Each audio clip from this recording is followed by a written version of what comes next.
नमस्कार, आप देख रहे हैं जे प्राइम भारत और मैं हूं आपके साथ ज्योतिका। आइए रुक करते हैं खबर की ओर। श्यामलाल पाल ने कहा, भाजपा 100 सीट भी नहीं जीत पाएगी लोकसभा चुनाव में। सपा नेता इजहार खान के आवास पर पहुंचे सपा प्रदेश अध्यक्ष श्यामलाल पाल। मछली शहर लोकसभा के अंतर्गत कस्बा मछली शहर के कोतवाली मोहल्ला स्थित सपा नेता इजहार खान के आवास पर समाजवादी पार्टी के प्रदेश अध्यक्ष श्यामलाल पाल ने पत्रकार वार्ता करते हुए कहा कि 10 साल जनता बेहाल रही। अब जनता रोजगार, महंगाई, शिक्षा, स्वास्थ्य व्यवस्था की बदहाली एवं किसानों की बदहाली को देखते हुए और लोकतंत्र एवं संविधान बचाने के लिए, आरक्षण को बचाने के लिए हर चरण में अपनी जनता सपा एवं इंडिया गठबंधन के पक्ष में मतदान कर रहे। भाजपा 100 सीट भी नहीं जीत पाएगी लोकसभा चुनाव में। आने वाले दिनों में भारतीय जनता पार्टी को सत्ता से बाहर करके देश की महान जनता इंडिया गठबंधन की सरकार बनाने जा रही। इंडिया गठबंधन की सरकार बनने पर 30 लाख रिक्त पदों को तुरंत सम्मान देने का काम पहले चरण में इंडिया गठबंधन की सरकार करेगी। वीडियो समाज का अधिकार दिलाने के लिए जाति जनगणना करवाएगी।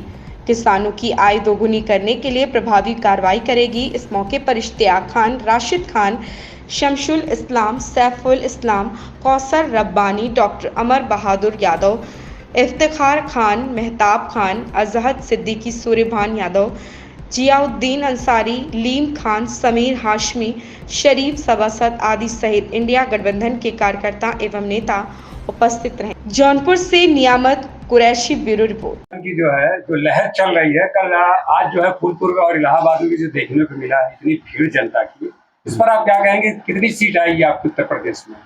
उत्तर प्रदेश में 79 सीट आएगी। 79 सीट परफेक्ट इंडिया अलायंस की 80 सीट ही है उत्तर प्रदेश में। 79 मैं कह रहा हूँ। 79 एक भाजपा के उसके खाते में जाएगी। वो भी प्रयास हो रहा है कि इंडिया अलायंस के खाते में आ जाए। मतलब पूरी की पूरी 80 सीट जीतने वाले हैं आप? यस। उसका मेन कारण क्या है? उसका मेन कारण है ये संविधान विरोधी सरकार है, किसान विरोधी, नौजवान विरोधी, महिला विरोधी, और संविधान को जो खतरा पैदा कर दिया है इन सरकारों जो अपने आप को डबल इंजन की सरकार मानती है। जनता ने एक्सेप्ट कर लिया है कि पहले हम बड़ा इंजन फोड़ देंगे, फिर दूसरा इंजन फोड़ने में देर नहीं लगेगा। जैसा कि ये प्रधानमंत्री जो है लगातार जो है ये कह रहे हैं कि इंडिया की सरकार आएगी तो ये लोग जो है मुसलमानों को जो है आरक्षण देंगे और मुसलमानों को जो है हिंदुओं की संपत्ति सब देंगे। इस पे क्या सच्चाई है? ये पार्टी बाबा साहब डॉक्टर अंबेडकर के विचारों और डॉक्टर लोहिया के समाजवाद के विचारों से चल रही है, और भारतीय संविधान में लिखित रूप से है कि इस देश में जिसकी जितनी संख्या है उसके हिसाब से उसकी भागीदारी मिलेगी। वही लड़ाई इंडिया अलायंस के राहुल गांधी जी और समाजवादी पार्टी के प्रमुख सामाजिक न्याय के पैरोकार अखिलेश यादव जी लड़ रहे हैं। वो झूठे लोग हैं। जैसा कि अभी ये कहा जा रहा है कि आप इंडिया की सरकार आने के बाद जो है जातिगत जनगणना होगी, तो क्या जातिगत जनगणना के हिसाब से जो है सबको आरक्षण मिलेगा? जाति जनगणना इसलिए जरूरी है कि बाबा साहब डॉक्टर अंबेडकर जी संविधान सभा के प्रारूप समिति के प्रेसिडेंट रहे। पूना पर 1932 में एससी आरक्षण जब अंग्रेज इस देश में थे तभी उन्होंने ले लिया था। महात्मा गांधी जी ने उसका विरोध भी किया, अनशन भी किया, लेकिन इसके बावजूद भी कंप्रोमाइज करके उनका आरक्षण मिला।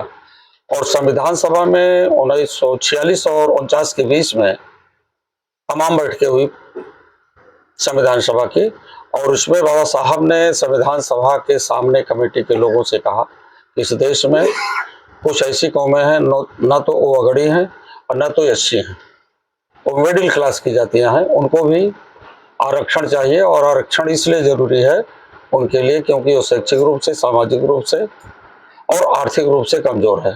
और संविधान सभा के लोगों ने यह कह करके इनकार दिया कि देश आजाद हो गया है और आजादी के बाद जाति जनगणना हो जाएगी तो सभी जातियों की उनकी संख्या के आधार पर आरक्षण मिल जाएगा। इसलिए ये मुहिम है जाति जनगणना की, और जाति जनगणना हो जाएगी तो हर आदमी चैतन्य हो जाएगा और उसका हिस्सा मिल जाएगा। 400 पार की जो है नारा लगा रहे थे, क्या ये संविधान बदलने के लिए इनकी जो है पूरी तैयारी थी इस बार? वो समझते हैं कि देश की जनता बेवकूफ है पढ़ा लिखा नहीं है, लेकिन बाबा साहब के लोग, डॉक्टर लोहिया के लोग इतने जागरूक हो चुके हैं कि प्रधानमंत्री बनने के लिए 272 सीट चाहिए। क्या जरूरी है इनको 400 के पार? 400 पार का मतलब 2/3 बहुमत, और 2/3 बहुमत से संविधान में पता नहीं क्या क्या चीज बदला जा सकता है। इसलिए किसान, नौजवान, मजदूर सब चैतन्य हो चुका है। और पिछला इतिहास ये मत समझे कि यहाँ का एक पिछड़ा दलित माइनॉरिटीज बेवकूफ है।